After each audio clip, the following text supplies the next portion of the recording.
But we begin with our ongoing investigation into missing and murdered Indigenous women in California. Tonight, one tribe is taking a bold step to address this unseen crisis.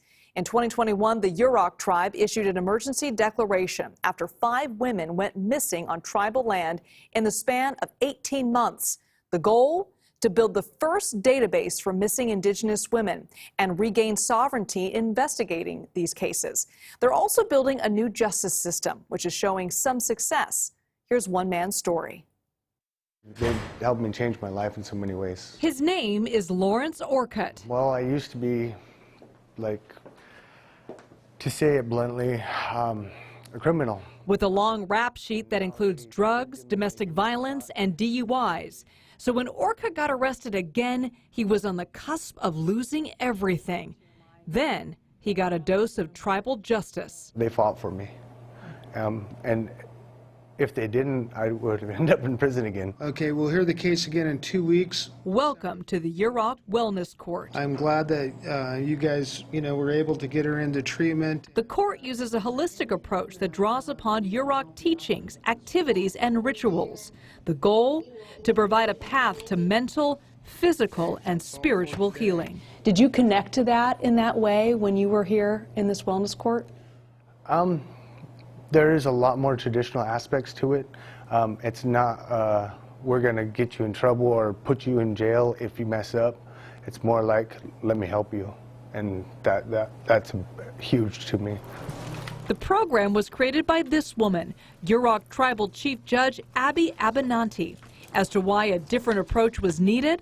I don't think humans respond well to punishment and consequencing. I think they respond well to our approach. Judge Abby is highly qualified to know. Born in San Francisco, she grew up in Humboldt County.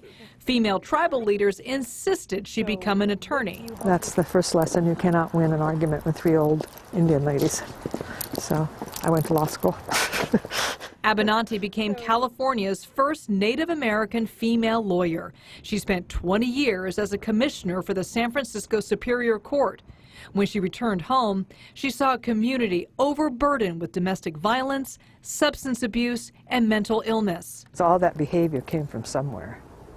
And once you understand that, then you have a fighting chance of getting on the other side of it. That means recognizing real harm was done by Indian boarding schools, indentured servitude, and massacres, and that these traumas are passed down as destructive behavior within families. The question? How do you want to stop this? Do you want your children to do this? Or do you want to stop it with you?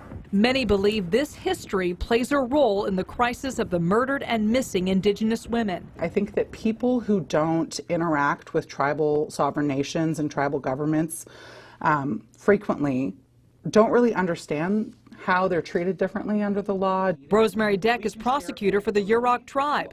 Her office recently hired an investigator who will only focus on cases involving these women. The U.S. Marshals are now also involved. The unseen are finally becoming less invisible. I think that they're starting to pay attention, and it's too late. But it's better late than never. As for Lawrence, I like being a dad. he now owns his own construction company, has plenty of work, and is closer to his family. It's the judge. Sure, how are you? Our day ended with a chance encounter. Thank you. With the judge who oversaw his case. Building a bridge from the past to the future, with a little help from tribal healing. The Yurok Tribal Court has the only state-certified program for domestic violence. And earlier this year, the Yurok Tribe was awarded a $7.9 million grant to build a youth center on tribal land. It will have counseling, parenting classes, as well as a legal clinic and foster care office. All these programs will center around Yurok culture. And today, California's Attorney General issued a statewide alert hoping to build awareness of missing and murdered Indigenous people across the state. Rob Bonta also announced he will take part in a first-of-its-kind event in Humboldt County this Saturday. It will bring tribes together with federal and state agencies to discuss ways to address this problem. And if you want to watch our entire special series, Unseen, just head to our website, KPIX.com.